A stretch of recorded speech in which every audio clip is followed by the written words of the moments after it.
오늘 이 시간은 유일한 내 편이라는 제목으로 말씀의 은혜를 나누도록 하겠습니다. 앞에 보시면 온몸에 피부병이 있는 한 남자가 앉아 있습니다. 이 사람의 이름은 욥입니다. 그리고 이 세 명은 욥의 친구입니다. 엘리바스, 소발, 빌닷이라는 세 명입니다. 이 욥이 이제 재산을 다 잃고 자식도 다 잃고 부인도 떠나가고 그렇게 고난을 당하고 있는데 친구들이 늦게나 그 소식을 듣고는 찾아왔어요. 그래서 일주일 동안은 아무 말도 하지 않고 펑펑 울기만 했습니다. 네 명이서. 한참을 울고는 이제 얘기를 하는 거예요. 너 왜 이렇게 됐냐 물어보는 거죠. 사실 이 세 명은 이 욥의 고난을 보며 위로하러 왔어요. 힘들지, 조금만 힘내, 괜찮아질 거야, 더 좋은 일이 있겠지, 위로하러 왔는데 지금 이 사람 위로하는 것 같아요? 전혀 위로하는 분위기가 아니죠. 오히려 막 신문하는 것 같습니다. 신문. 똑바로 말해 이러는 것 같아요. 왜 이렇게 됐느냐? 이 욥이 고집이 황소고집이기 때문이에요. 이 세 친구가 첫 번째로 욥에게는 점잖게 얘기합니다. 너 무슨 문제 있었냐? 아무 잘못 없고 이런 일이 생길 수가 없잖아. 너 혹시 숨겨놓은 죄가 있는 거 아니야? 우리만 알 테니까 우리한테만 얘기해봐. 이 세 친구가 한 명씩 돌아가면서 얘기를 했단 말이에요. 그런데 이 욥이 나는 아무 잘못한 게 없어. 나는 도대체 내가 잘못한 게 뭔지 나도 알고 싶어. 막 그렇게 얘기를 하니까 이 세 친구들이 황당한 거죠. 쉽게 말하면. 왜냐? 아니, 잘못을 안 했는데 왜 이런 고난이 생기냐 이 말이에요. 자기들 상식에는. 그래서 이 세 친구가 한 번씩 돌아가면서 점잖게 얘기를 한 거예요. 너 무슨 잘못이 있으니까 이런 문제가 생긴 거 아니야. 그러니까 제발 우리한테만 얘기해봐라. 그러면 우리가 하나님께 대신 기도해 줄게. 얘기 좀 해라. 그래도 이 욥이 나는 아무 잘못이 없다고 하니까 이제 친구들이 두 번째로 질문할 때 조금 화가 난 거예요. 화가. 그래서 이 소발이라는 사람이 이 욥에게 질문할 때, 얘기할 때 이렇게 얘기합니다. 악인이 이기는 것은 잠시고 자기의 똥처럼 망할 것이다. 야, 정말 이렇게 말할 수가 있습니까, 세상에? 첫 번째로 이 소발은 이 욥을 뭐라고 부르고 있습니까? 뭐라고 부르고 있습니까? 악인이라고 부르고 있어요. 이건 무슨 말입니까? 너는 나쁜 놈이야 라고 딱 점 찍어 놓고 아예 판단을 내려놓고 얘기를 시작하는 거예요. 그러니까 이 소발은 확신을 한 거죠. 속으로. 뭐 감추는 거 있다. 정치인들이 보면은 뭔가 문제 생기면은 난 그런 적 없어 하다가 나중에 가서 다 들통나듯이 이 친구들도 이놈이 분명히 뭔가를 숨기고 있다. 그 생각을 한 거예요. 그래서 첫 번째에서 얘기를 안 하자 이 소발이 두 번째에서 분명히 욥이 뭔가를 숨긴다. 그래서 아예 자기가 판단을 딱 내리고 악인이라고 욥을 얘기를 하는 거예요. 그리고 저는 성경에서 똥이라는 단어 여기서 처음 봤어요. 여러분 성경에 똥이라는 단어 나오는 거 봤습니까? 제가 지금 본 경험에는 똥이라는 단어를 본 적이 없는데 여기서 나와요. 참, 이 얼마나 이 지독한 단어입니까? 그것도 자기 친한 친구한테 똥이라고 하다니. 그러니까 이 소발이 너무너무 화가 나니까 정말 이런 하지 말아야 될 말까지 하는 거예요. 그리고는 뭐라고 합니까? 똥처럼 망할 것이다. 너의 인생은 끝났다. 너는 이제 끝났다라고 얘기하는 거예요. 자, 여기서 끝나지 않습니다. 우리가 제일 참지 못하는 말이 있죠. 나는 욕을 먹어도, 나는 고생을 해도 상관없지만 누구는 고생을 하면 안 돼요? 그렇죠. 자식 건드리면 안 됩니다. 또 자식들은 어떻습니까? 나한테 욕하는 거는 괜찮지만 누구 건들면 안 돼요? 부모 건들면 안 돼요. 근데 이 소발이 자식을 건듭니다. 뭐라고 합니까? 네 아들들은 10명의 자식이 있었거든요. 아들, 딸. 네 아들들은 가난한 자에게 은혜를 구하겠고, 이게 무슨 말입니까? 최고로 가난한 자가 될 거다 이 말이죠. 그죠? 네가 어떻게 해서 나중에 자식을 또 낳는 일이 생겨도 네 자식은 빌어먹을 팔자가 될 거다. 왜? 네 부모가 이 모양 이 꼴이니까 네 자식이 절대 잘 되지 못한다. 그리고 그 자식 결국 어떻게 된다? 흙에 누우리라. 이 말이 무슨 말입니까? 죽는다 이 말이죠. 죽게 될 것이다. 우리가 내가 고난당하는 건 참아도 부모 건들거나 자식 건드는 건 못 참는데 지금 이 소발이 얼마나 화가 나면은 이 욥의 자식을 건들면서 이미 자식들 다 죽었어요. 이 막 태풍이 와가지고 집에 기둥이 부러져가지고 다 그 집에 무너진 속에서 자식들 다 죽어버렸어요. 이 욥의 10명의 자식들이. 그런데 그 죽은 자식들을 다시 끄집어내가지고 욥의 마음을 긁고 있는 거예요. 여러분 이게 납득이 되십니까? 이게 납득이 되세요? 아니 위로하러 왔어요. 욥의 제일 친한 친구들이에요. 와가지고 일주일 동안 울었어요. 그리고 하는 말이 너는 나쁜 놈이야. 너는 똥이야. 네 자식들 다 죽었지. 또 자식을 낳아도 그렇게 죽게 될 거야 라고 말할 수 있습니까? 근데요, 저와 여러분들이 누군가에게 이렇게 말하고 있다는 생각을 해본 적이 없습니까? 바로 저와 여러분들의 입에서 다른 내용일지는 몰라도 이런 말들이 내 자식에게, 내 친구에게, 내 지인에게 나가고 있는 거예요. 왜 이렇게 되는 줄 아세요? 사람은 어떤 말을 할 때 생각 없이 말하지 않습니다. 이 소발도 욥이 악인이라는 판단 가운데서 얘기를 하는 것이죠. 사람은 뭔가 생각을 하고 결정을 해놓고 말을 하게 돼 있어요. 그런데 상황에 따라서 해야 되는 거예요. 지금 이 상황은 어떻습니까? 설사 이 욥이 죄인이라고 악인이라고 한들 이렇게 얘기하면 안 되죠. 공감을 해줘야 되는 거예요. 공감을. 욥의 상황을 얼마나 아프냐, 얼마나 힘드냐, 얼마나 괴롭냐, 얼마나 외롭냐, 속으로 저놈이 나쁜 놈이야, 뭔 잘못을 했어, 이런 생각이 들더라도 위로하러 왔다면 내 생각은 내려놓고 일단은 공감해줘야 되는 거예요. 근데 이 소발 포함한 이 3명의 친구는 판단이 앞설까요? 공감이 앞설까요? 그렇죠. 판단이 앞서고 있는 것입니다. 욥이 불쌍하니까 왔어요. 지금 욥이 자식도 다 잃고 재산 다 잃고 병에 걸려서 고생하고 있다는 소식을 지금처럼 인터넷이 있는 것도 아니니까 늦지막히 알고는 와서 위로하러 왔는데 한번 얘기를 꺼내보니까 이 욥이 황소고집으로 난 잘못이 없다고 얘기를 하니까 친구들이 이제 뿔따구가 난 거예요. 그래가지고 자기의 생각을 토해놓기 시작합니다. 여러분들도 그렇지 않습니까? 자식이 무슨 문제를 일으키고 들어왔어요. 처음에 여기 앉아봐라. 괜찮다. 엄마 아빠가 다 이해해 줄게. 너 사실대로 얘기해. 근데 자식이 사실대로 얘기 안 해요. 뭐 친구가 그랬고 뭐 어떻게 됐고 그래. 야 이놈아 똑바로 얘기 안 해. 너 안 그러면 경찰서 간다. 너 내 자식 아니다. 막 이러면서 옛날에 5년 전 10년 전 얘기까지 다 나와가지고 막 공격을 합니다. 그러면서 뭘 받아내려는 거예요? 이실직고를 받아내려는 거예요. 잘못했다라는 얘기를 받아내려고 하는 거죠. 그거는 어려움을 당하고 놀랄 일을 당하고 문제를 만난 사람에게 해야 될 말이 아닌 것입니다. 제가 어제 우리 곽정훈 전사님이랑 식사를 했어요. 저희 집사람이랑 3명이서. 우리 전사님 이제 교회 오신 지 3개월 돼서 이제 우리 교회에 대해서 잘 적응하셨는지 들어도 보고 싶고 또 이제 어떻게 도움을 드릴까 또 이제 우리 교회에 대해서 좀 얘기 나눌 게 있어서 만나서 3시간을 얘기를 했습니다. 5시 반에 가서 나가라 그래서 나왔어요. 9시 반에. 엄청 얘기 많이 했는데 저는 전도사님한테 위로를 해주러 갔는데 제가 위로를 받고 왔어요. 뭐냐? 제가 요즘에 우리 애들 때문에 스트레스가 엄청 많은 거예요.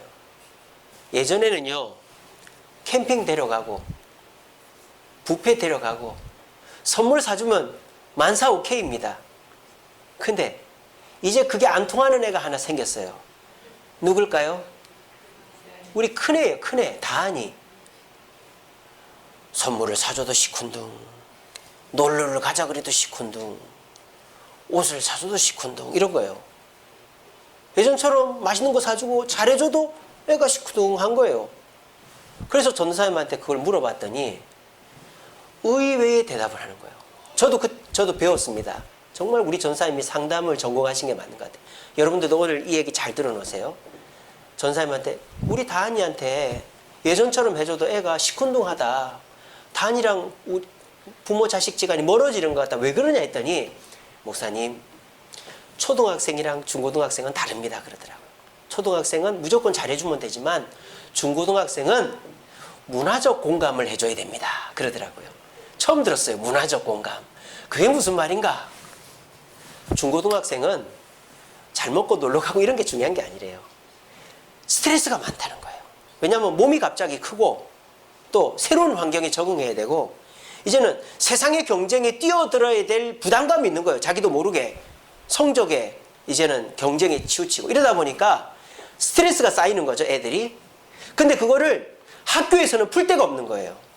학교에서는 규율에 따라야 되고 또 공부해야 되고 그러다 보니까 애들이 그걸 풀로 이제 가정으로 오는데 가정에서도 그걸 안 풀어주는 거예요.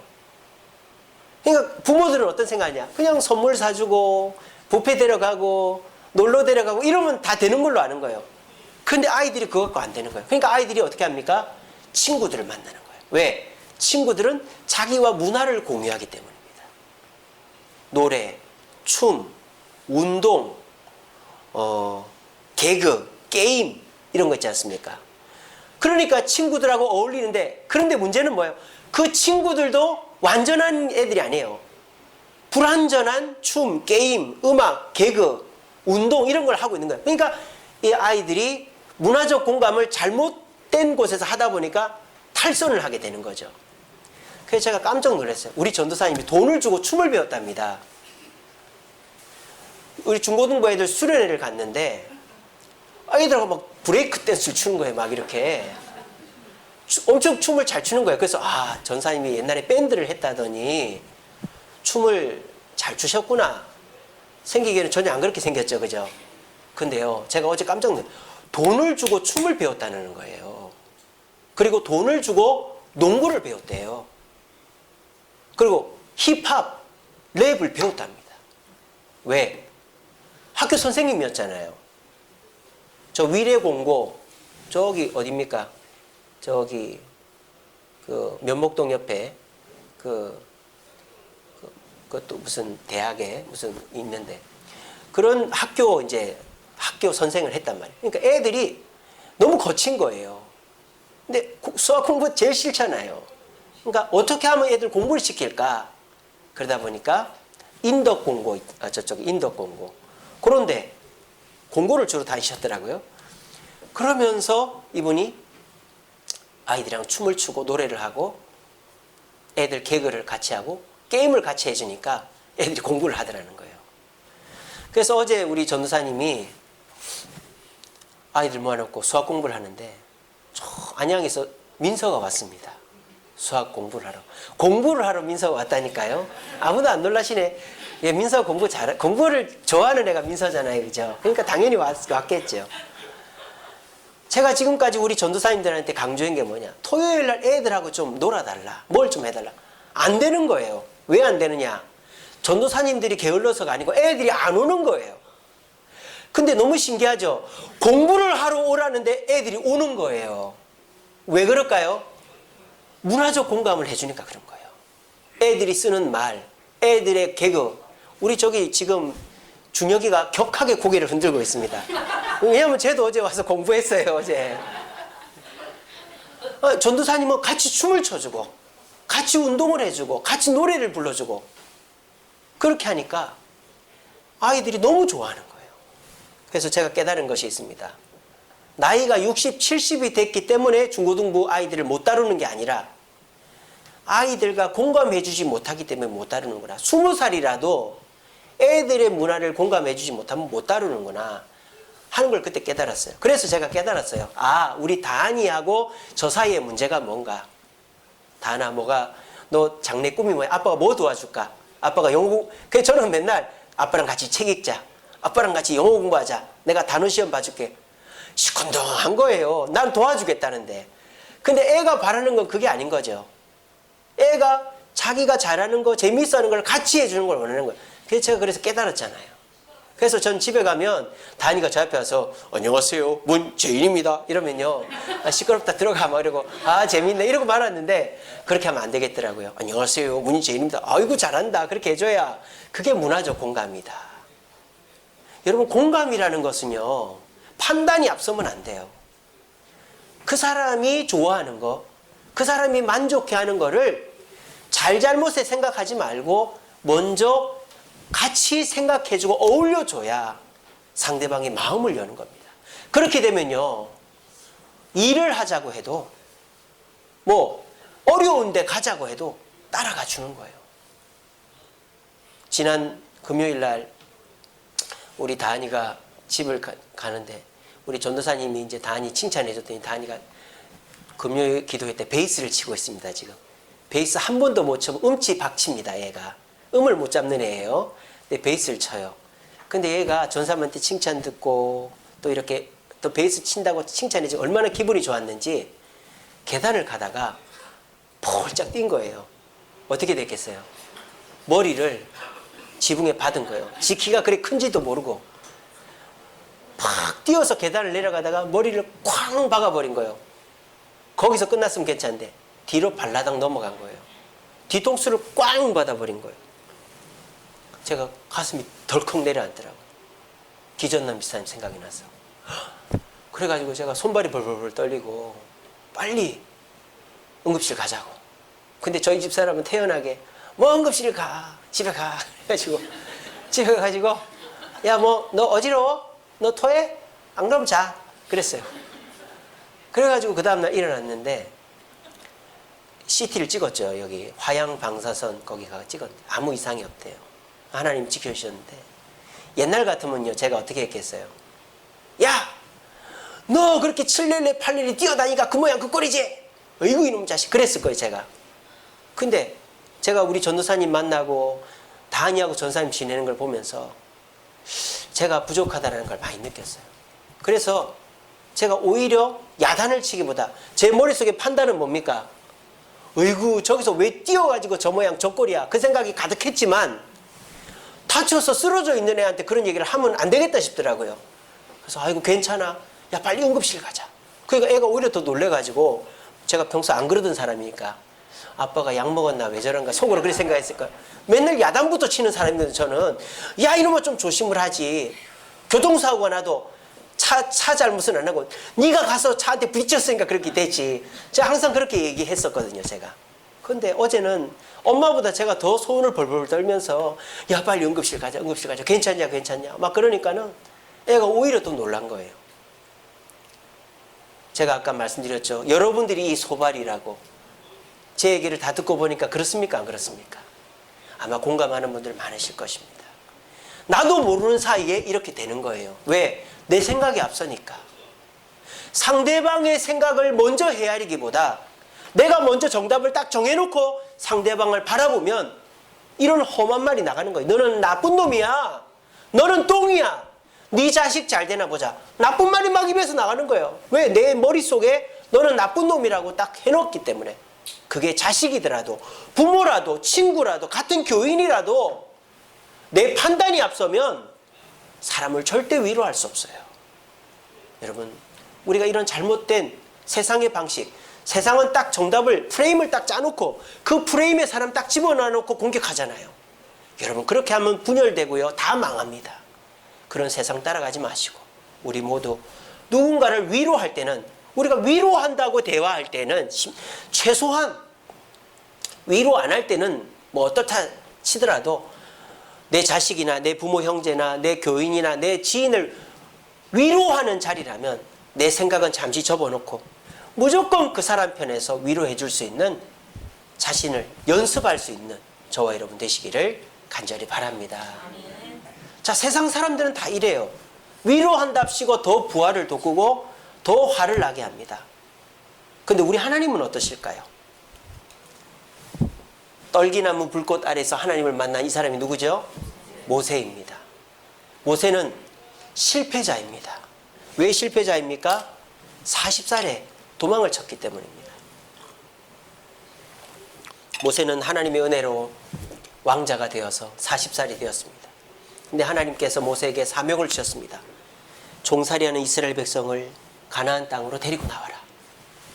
근데 왕자로 지내면서 몸도 건강하고 지식도 가득 차 있고 힘도 있기 때문에 내가 가진 힘과 지식과 권력으로 이스라엘 백성들 데리고 나갈 수 있어. 그 자신감에 불타오라서 아무도 모르겠지 하고는 이스라엘 사람 괴롭히는 이집트 사람을 죽여서 모래에 파묻어 버린 거예요. 근데 그게 들통이 나버린 거예요. 그래서 광야로 도망을 쳤습니다.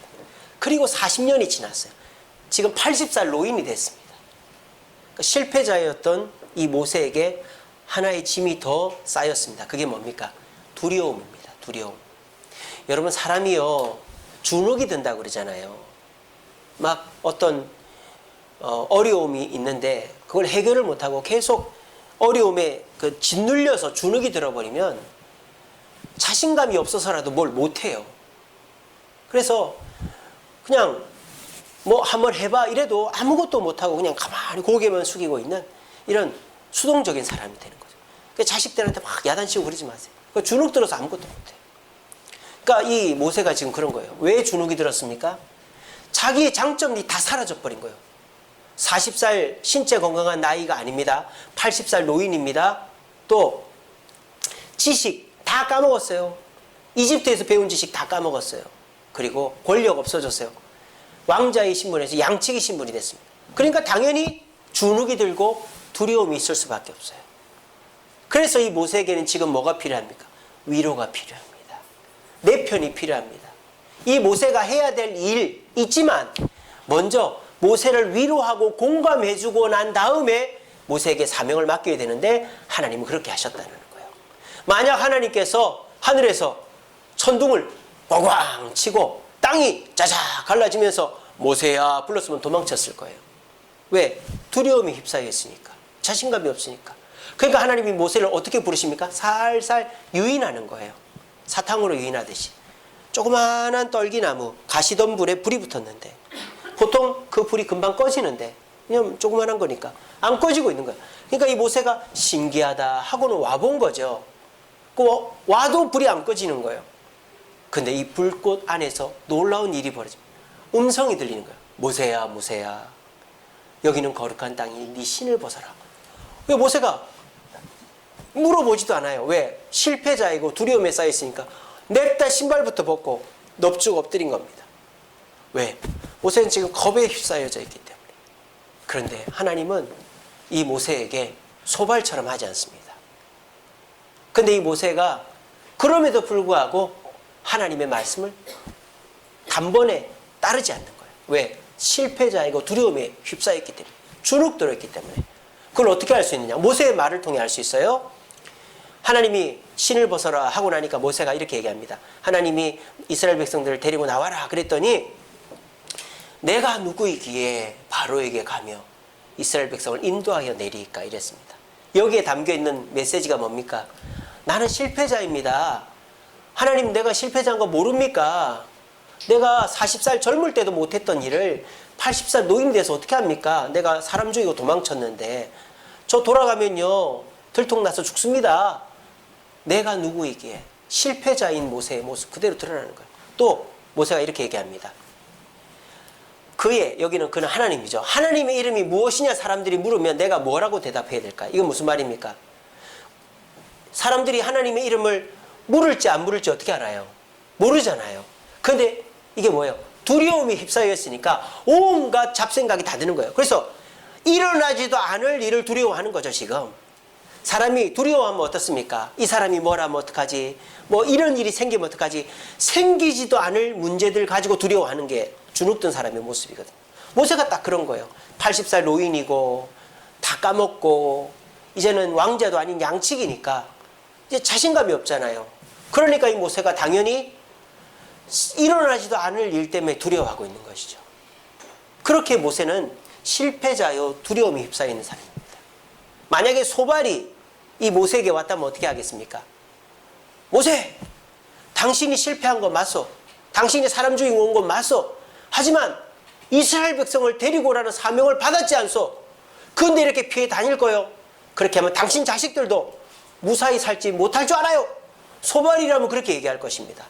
한두 번 권면하다가 말 안 들으면, 고집 피우면. 여러분들 같아도 그러지 않겠습니까? 애들한테 야 공부 좀 하자, 야 이것 좀 하자, 이것 좀 먹어봐라. 그런데 자식이 싫어 안 해. 그러면 야 이놈의 자식아, 내가 어떻게 해서 이 돈을 벌었는데, 이걸 어떻게 해서 만들어 왔는데, 네가 이렇게 해가지고 나중에 어디 돼서 뭘 어떻게 하려고 그래. 빨리 먹어, 빨리 이거 해. 우리 같으면 그렇게 한단 말이에요. 한두 번 잘 얘기해 주다가. 근데 하나님이 어떻게 하시는지 봅시다. 먼저 내가 누구에게 바르게 가며 그들을 인도하여 내겠습니까? 라고 말했을 때 하나님이 이렇게 말씀하십니다. 하나님이 이르시되 내가 반드시 너와 함께 하리라, 있으리라. 자, 여기에 빠진 내용이 있습니다. 소발과는 다른 거. 소발은 이 욥에게 뭐라고 그랬어요? 너는 어떤 사람이다? 어떤 사람이다? 꿀 먹으셨어요? 어떤 사람이다? 악인이라 그랬잖아요. 내가 판단한 내용을 얘기해 줬잖아요. 하나님도 이 욥이 실패자라는 걸 알겠어요, 모르겠어요? 아시죠, 당연히. 그래서 만약 하나님이 소발처럼 한다면 너는 실패자지만 내가 너와 함께 있겠다, 이렇게 할 수 있겠죠. 근데 하나님은 그 말을 뺍니다. 왜? 내 판단이 있지만 욥이 모세가 실패자인 거 하나님이 아시지만 굳이 그 말을 할 필요가 없는 거예요. 왜? 지금은 뭐 하러 왔기 때문에? 위로하러 왔기 때문에. 굳이 네가 실패자라는 걸 또 끄집어낼 필요가 없어요. 근데요, 우리 여러분들 그렇게 하지 않아요. 자식들하고 얘기하면은 꼭 잘못한 거를 언급을 하죠, 그죠? 네가 이런 거 잘못했어, 안 했어?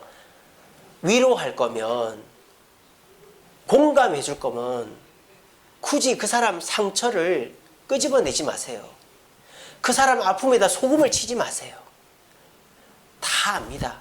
자기가 제일 잘합니다. 하나님 그렇게 하시잖아요. 네가 잘못했지, 이거 잘못했지, 그걸 쏙 빼잖아요. 왜? 지금은 판단하러 온 게 아니라 위로하고 공감하러 왔기 때문에. 대신에 어떤 말씀을 하시죠? 내가 너와 함께 해줄게. 임마누엘 아닙니까? 임마누엘. 임마누엘이 여기서 나온 거 아니에요? 내가 너와 함께 해줄게. 그러니까요, 여러분, 막 울며 불며 세상을 한탄하고 너도 가라 뭐 이런 사람이 있어요. 친구들 중에, 부모 형제들 중에, 자식들 중에 너도 미워.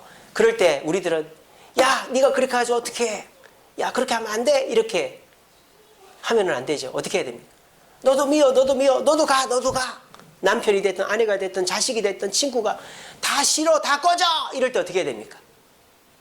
그냥 꼭 안아주면 되는 거예요. 말이 필요가 없어. 말이 필요, 그냥 꼭 안아주고 같이 울어주면 돼. 네가 이렇게 하면 돼, 너 지금 마음이 이렇지, 이런 말 필요 없어. 그냥 꼭 안아주고 울면 자기가 알아서 그 마음을 녹이는 거예요. 이게 하나님의 방법이다라는 것입니다. 우리도 만약에 이 방법대로 하면 우리 주변에 어려움 속에서 방황하고 낙심한 채로 세상을 저주하면서 살아가는 사람이 한 명, 두 명씩 줄어들 것입니다. 만약 저와 여러분들이 자녀들에게 이렇게도 해도 저렇게도 해도 안 됐었습니까? 그렇다면 한번 이렇게 해보세요. 자식이 문제 일으키고 와서 이제는 다 싫어, 나 그냥 막 살래, 이렇게 할 때 네가 그렇게 살아서 되겠어, 뭐가 되겠어, 엄마 아빠가 너만 보고 살았는데, 이렇게 하지 마시고 그냥 손을 꼭 잡든 꼭 안아주든 같이 울어주든 아무 말 없이 옆에 있어주는 것이 진정 그 자녀를 위로해주는 길입니다. 그리고 하나님은 어떻게 하십니까? 당신의 이름이 뭐냐고 하면 내가 뭐라고 할까요? 자, 근데요, 참 이 질문 자체도 너무 웃긴 질문이에요. 왠지 아세요? 만약에 제가 모세라면요, 이렇게 하겠어요. 하나님, 좋습니다. 제가 이스라엘 백성들 데리고 나오겠습니다. 근데요, 이집트 군대는 어떻게 해야 됩니까? 이집트 군대 제가 물리치고 나와야 될 거 아니겠어요? 하나님, 이스라엘 백성들 광야에 가서 먹을 거 있어야 되지 않겠어요? 하나님, 돈이 이만큼은 있어야 되겠는데요? 하나님, 이스라엘 백성들 데리고 나면 어디로 가야 됩니까? 좀 지도의 표시를 좀, 길을 좀 가르쳐요. 저는 그런 질문들을 하겠어요. 실질적인 질문. 근데 모세가 하는 말이 뭡니까? 이거는 질문도 아니죠. 하나님 이름이 뭐냐고 얘기해 줘야 돼요. 이거는 질문할 수도 있고 안 할 수도 있잖아요. 그러니까 모세가 그만큼 두려움에 휩싸여 있다는 증거예요. 그러면은 우리 같으면 어떻게 합니까? 뭐 그런 걸 질문해. 내가 다 해결해 줄게. 이렇게 할 수도 있어요. 만약 여러분 자녀들이요, 막 미래에 대한 고민을 하고 있어요. 아, 내가 얼굴에 주근깨도 많고, 키도 작고, 내가 뭐, 목소리도 좀 가늘고 이래서 나는 직장에도 못 들어갈 것 같고, 연애도 못 할 것 같고, 결혼도 못 할 것 같아. 왜? 너무 주눅 들어 있으니까. 외모에, 자기 모습에. 그럴 때 부모들은 어떻게 얘기합니까? 뭐 그런 걸 갖고 그래. 키 작아도 시집 잘 가. 뭐, 얼굴 주근깨 빼면 돼. 우리 그렇게 얘기하잖아요. 근데요, 이 어리석은 질문에 하나님이 어떻게 대답을 합니까? 이렇게 대답을 하십니다. 뭐 그런 걸 갖고 걱정을 해? 그런 거 걱정하지 말고 돈이 얼마가 들지, 군대를 어떻게 처치할지, 어떤 길로 갈지 그거 걱정해 라고 말하지 않고 걱정하는 거 그대로 대답을 해주세요. 내가 이름이 뭐라고 할까? 하나님 이름이 뭐라고 해야 됩니까? 그랬을 때 나는 여호와다. I am that I am. 나는 스스로 있는 자다. 그렇게 가르쳐 주는 거예요. 이게 뭡니까? 여러분들이 주눅 들어있는 애들이 있어요. 근데 그 주눅 들어있는 애가 막 겁이 나서 막 혼자 막 이렇게 하고 있는 거예요. 그럴 때, 야, 엄마 아빠가 어떻게 해줄까? 어떻게 해줄까? 그러는데 애가, 나 화장실 가고 싶어. 막 그런단 말이에요. 그러면, 엄마가 같이 가줄게. 그리고, 물 먹고 싶어. 그럼, 물 갖다 줄게. 자고 싶어. 같이 자자. 이게 뭐예요? 주눅 들어있고 위로가 필요한 사람에게는 그 사람이 당장 필요한 걸 들어주는 게 좋지, 내가 생각할 때 그 사람한테 필요하다고 생각하는 거 주는 거는 아무짝에도 쓸모가 없어요. 근데 우리는 그렇게 하고 있지 않습니까? 자식이 위로가 필요해요. 자식이 공감이 필요해요. 근데 자식은 지금 너 괜찮아. 너 잘할 수 있어. 너 밥 먹자. 너 지금 당장 필요한 거 내가 들어줄게. 이게 중요한데 우리는 자식들한테 내가 이미 너 집 한 칸 사놨다. 내가 이미 너 사람한테 다 얘기해놨다. 이미 너 할 수 있는 계획 다 짜놨다. 너만 따라오면 돼. 우리 그렇게 하지 않습니까? 여러분, 그거는 자식을 위하는 길이 아니에요. 그렇게 한다고 자식이 잘 되는 거 아니에요. 우리에게 필요한 것은 뭡니까? 그때 그 자식에게 자식이 바로 요청하는 거를 제깍제깍 들어주는 게 제일 중요한 거예요. 그게 공감입니다. 그걸 누가 하시고 계시다? 하나님이 하고 계시다는 거예요. 그래서 하나님은요, 자, 하나님의 판단은 뭡니까? 모세가 이스라엘 백성을 가나안 땅에서, 이집트 땅에서 가나안 땅으로 데리고 나와야 된다는 거죠. 근데 하나님은 그 얘기를 하셨지만 그거를 강요하지 않아요. 강요하지 않고 모세에게 자신감을 심어주려고 모세에게 아무 말 없이 나는 너와 함께 하겠다. 네가 당장 두려워하는 그거 내가 그때그때 해결해 주겠다. 그러면서 모세를 위로하고 있는 겁니다. 하나님은 판단이 앞서시는 분입니까? 공감이 앞서시는 분입니까? 공감이 앞서시는 분이다라는 것입니다. 그런데요, 이 세상 사람들은 안타깝게도 이런 사람이 없어요. 주눅 들어있고 위로가 필요한 사람한테 뭐 그런 걸 갖고 그렇게 고민을 해. 그러지 마. 뭐 그렇게 얘기하고 그 사람이 끝까지 고집 피우면 더 되려 화를 내고 상대방을 비난하는 그런 세상의 풍조가 만연해 있습니다. 그런 가운데서 저와 여러분들이 자녀들에게, 남편에게, 아내에게, 부모 형제에게, 성도에게 그런 식으로 하는 위로는 아무 위로가 되지를 않는 것입니다. 오늘 우리 하나님처럼 주눅 들어있고 실패한 사람에게 어떻게 해야 됩니까? 하나님처럼 그냥 옆에 있어주는 거예요. 같이 울어주는 거예요. 그리고 그 사람이 당장에 물 먹고 싶어, 화장실 가고 싶어, 좀 자고 싶어, 산책하고 싶어. 그러면은 내가 생각하는 대로 얘가 안 따라오더라도 그걸 들어주는 거예요. 그렇게 하면 조금씩 마음을 열고 결과적으로 이제 내 판단에 따라오게 돼 있는 것입니다. 이것이 저와 여러분들이 사람을 변화시키는 방법이 되겠습니다. 그렇게 해주시는 분이 바로 우리 하나님이시다라는 것입니다. 오늘 이 시간 이 말씀 들으신 저와 여러분, 여러분들의 삶 속에 이제 위로는 이러한 위로의 방법으로 사람, 자녀, 부모, 형제 친구들을 대함으로 진정한 위로자 될 수 있는 저와 여러분들 되시길 바라고, 이런 위로의 방법 우리 하나님이 주심으로 유일한 내 편 되시는 그 하나님, 내가 체면 차리지 말고 부끄러워하지 말고 어떤 어려움이 있더라도 뻔뻔스럽게라도 주님 앞에 나아가서 참된 위로받을 수 있는 저와 여러분 되시기를 간절히 바랍니다. 아멘. 기도하겠습니다.